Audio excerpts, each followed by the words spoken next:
Good morning students. In last lecture of kinetic theory of gases and radiation में हमने पढ़ा था law of equipartition of energy और जो law of equipartition of energy in the Newton's book वो ऐसा लिया है जो आपको लिखना है that is for a gas in thermal equilibrium at temperature T the average energy for a molecule associated with each quadratic term is half kBT. हमने देखा था एवरेज एनर्जी हमने energy of diatomic molecule monoatomic molecule निकाली थी उसमें जो terms आते थे वो क्वाड्रेटिक टर्म थे तो हर एक क्वाड्रेटिक टर्म कितना डिस्ट्रीब्यूट कर देती है energy that is half KVT. तो यही हमारा लॉ ऑफ इक्विपार्टीशन एनर्जी है कि हर एक जो क्वाड्रेटिक टर्म है it will have KVT it will have energy कितना half kBT, right? So this is the equipartition of law of equipartition of energy and यहाँ पे thermal equilibrium है at constant temperature, right? Next topic is a specific heat. ये हमारा new topic है। तो specific heat यानी क्या होता है? Specific heat यानी the amount of heat required to increase the या फिर rise the temperature of the gas by 1 degree. Okay, so this is the specific heat. क्या होगा definition? The amount of heat required to increase the temperature of the gas by 1 degree is called specific heat. तो आपको पता है कि अगर हम किसी गैस का टेम्परेचर इंक्रीज करते हैं तो क्या होगा उसमें प्रेशर भी चेंज होगा and volume of the gas भी चेंज होगा। तो according to this specific heat in the gas there are two types. So first is specific heat at constant volume, okay, and second is specific heat at constant pressure. Okay, specific heat at constant volume it is denoted by Cv and specific heat at constant pressure denoted by Cp, right? तो हमें actually monoatomic gases और diatomic gases and polyatomic gases के लिए ये specific heats निकालना है, right? But एक relation है in between Cp and Cv that is Mayer's relation. वो रिलेशन हमें पढ़ना है, राइट? तो हम न्यू हेडिंग डालेंगे that is Mayer's relation. It is a very much new topic in the new syllabus. Mayer's relation very important. Okay, तो Mayer's relation में हमें गैस कंसीडर करना है ideal gas which having 1 mole means हमको क्या करना है we are considering the 1 mole of gas inside the cylinder और cylinder कैसा लेना है देखो suppose for example this is our cylinder इसमें हमें लेना है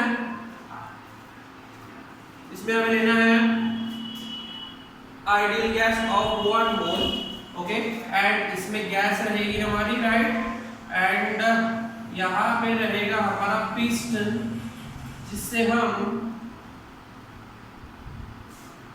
गैस को कंप्रेस करने वाले हैं। This is our piston, okay, ये हमारा पिस्टन और याद में रखना है ये जो पिस्टन है it is light frictionless and air tight. Okay, तो सबसे पहले आपको लिखना है consider 1 mole of ideal gas enclosed in the cylinder having piston having light frictionless and air tight piston। Okay, तो ये आपको लिखना है। नेक्स्ट अब देखो ये जो यहाँ पे जो गैस रहेगी उसके लिए कुछ वॉल्यूम प्रेशर और टेम्परेचर कंसीडर करते हैं। तो let P, V and T be the pressure volume and temperature of gas. Okay, is the pressure, is the volume and T is the temperature। यहाँ पे कुछ केसेस रहेंगे। सबसे पहले हम केस 1 लेते हैं।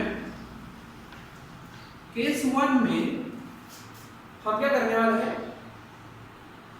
ये जो गैस है इसका टेम्परेचर इंक्रीज करने वाले, टेम्परेचर इंक्रीज करेंगे एंड टेम्परेचर इंक्रीज हुआ तो आपको पता है एक्चुअली क्या होता है, टेम्परेचर अगर हमने इंक्रीज किया तो volume of the gas increases, okay. But सबसे पहला केस हमें ये लेना है कि when temperature of the gas increases our volume is constant. ये सबसे पहला केस है कि केस 1 क्या है,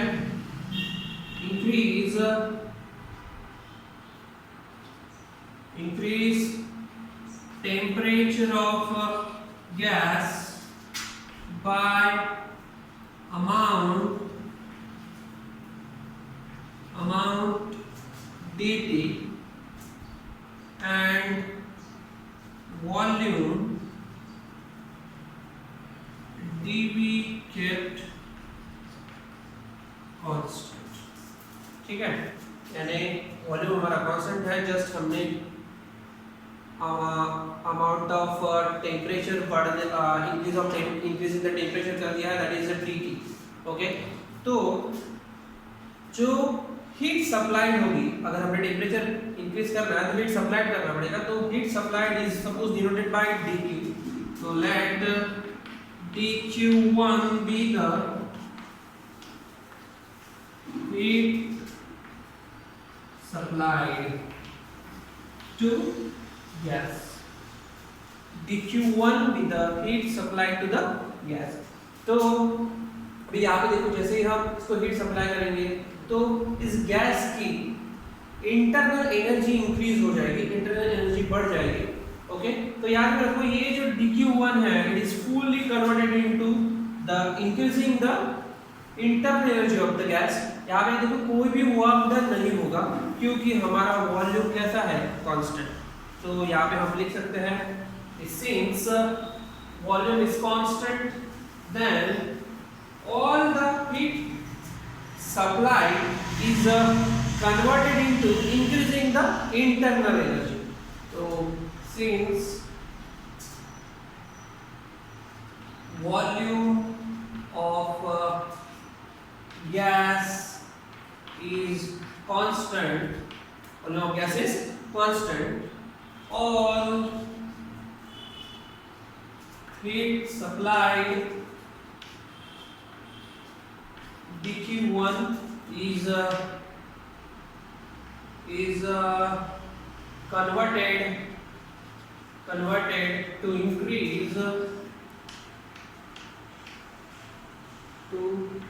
increase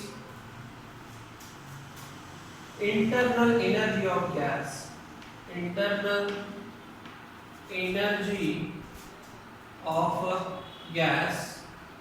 therefore इंटरनल एनर्जी हम डी से शो कर देंगे, तो पूरी की पूरी जो heat supplied is converted into increasing the internal energy, means dq1 is equal to de, ओके। There is no work done, क्यों वर्क डन नहीं है, क्योंकि हमारा जो वॉल्यूम है वो कांस्टेंट है।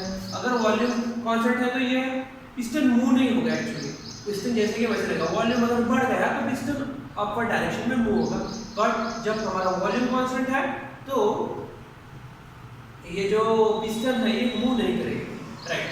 Now this is dq1 is equal to d, ये हमारा फर्स्ट फार्मूला निकला है, और this d is equal to जो इंटरनल एनर्जी है इसका जो फार्मूला रहेगा इस dq1 का, that is cv into dt।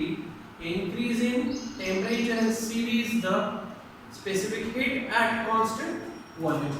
तो हियर हम ऐसा लिख देंगे cv रहेगा specific heat at constant volume, correct है। so this is our equation number 1। आपको ये पूरी तरह लिख लेना है। जहां आप केस 2 लेंगे, केस 2, ओके। केस 2 में अभी क्या करने वाले हैं हम, टेम्परेचर इंक्रीज कर देंगे, but in this case volume is not constant, okay। so लिख देंगे हम increase temperature of gas by amount dt and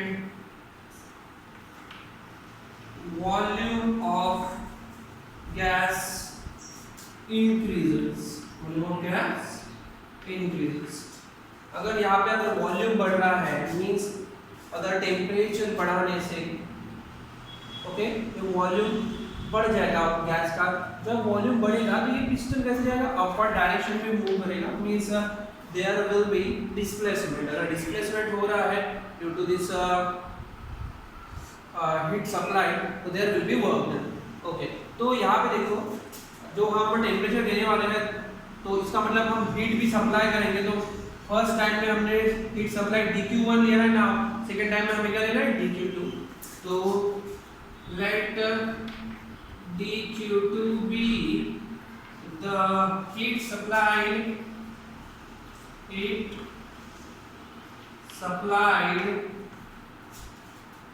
to gas, right। now ये जो फार्मूला होगा, अभी ये फार्मूला क्या रहेगा फॉर दैट केस। तो फॉर दैट केस जो फार्मूला आएगा वो क्या रहेगा हमारा, देख लेते हैं। Okay, now in this case जो फार्मूला रहेगा dQ2 is equal to, okay, formula रहेगा our dE plus work done, means जो हमारी टोटल हीट सप्लाइड है it is converted into increasing the internal energy and work done. Okay, आप यहाँ पे इसके बाद स्टेटमेंट लिखोगे total heat supplied dQ2 is converted into increasing the internal energy and work done, right। as जो हमारा work done है dW, इसका फार्मूला क्या है PdV, ये हम थर्मोडायनामिक्स में पढ़ने वाले हैं, right. dW is equal to PdV। Okay, तो यहाँ पे पुट कर दो और ये जो d की वैल्यू है वो इक्वेशन नंबर 1 से हमें पुट करनी पड़ेगी यहाँ पे।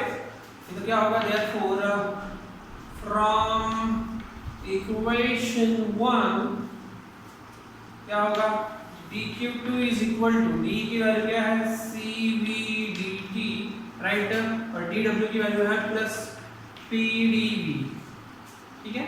dQ2 is equal to CV dt plus PdV। ये जो dQ2 है, ओके, जैसे CQV का फार्मूला निकला CV dt एक कांस्टेंट वॉल्यूम था, तो एज जो हमारा dQ2 है, ओके, वो इसकी जो वैल्यू आएगी वो आएगी कांस्टेंट प्रेशर के लिए, मींस यहाँ पे देखो increasing temperature amount and the volume of the gas increases, ठीक है।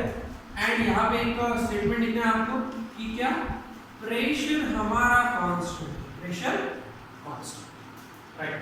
तो प्रेशर कांस्टेंट है तो dQ2 की जो वैल्यू आएगी वो है कि Cp dt, और यहाँ पे हियर जो हमारा Cp रहेगा ये क्या रहेगा, specific heat at constant pressure, specific heat at constant pressure, right. Now अब ये जो वैल्यू है हम dQ2 की वैल्यू यहाँ पे पुट कर देंगे, तो क्या होगा dQ2 की जगह ये वाली वैल्यू तो therefore Cp dt is equal to Cv dt plus PdV, correct है। Cp dt is equal to Cv dt plus PdV। Now ये जो टर्म है इधर लेके जाओ, क्या होगा Cp dt minus Cv dt is equal to PdV, correct है। ओके, यहाँ पे dt कॉमन निकल जाएगा, मींस Cp minus Cv और ये dt कॉमन और you get PdV। Okay,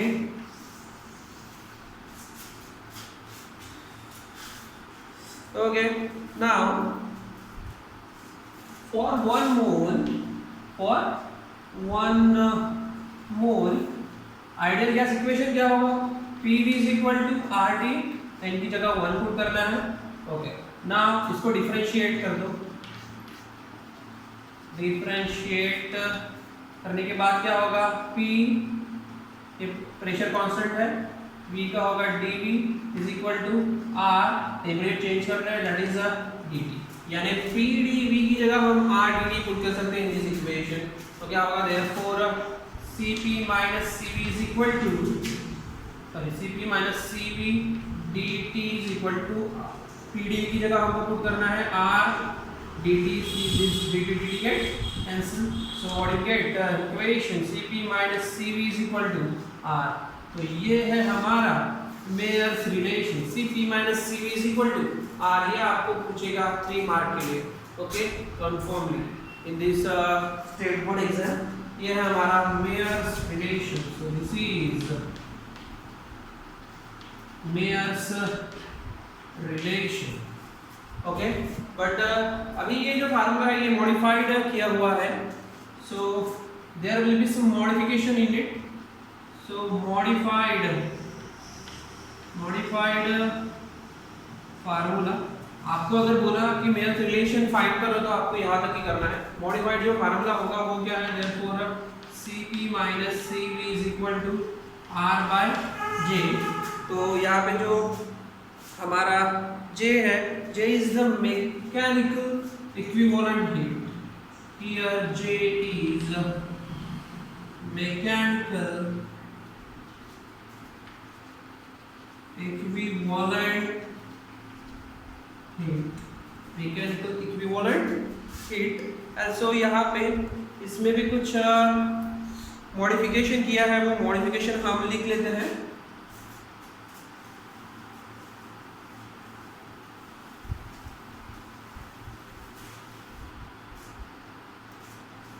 also okay, this Cp is equal to m naught Sp। ये जो m naught है ये है मोलर मास, ओके, एंड जो हमारा Sp है, okay, it is a principal specific heat, okay, at constant pressure. तो हम यहाँ पे लिख देंगे कि m naught क्या है हमारा, मोलर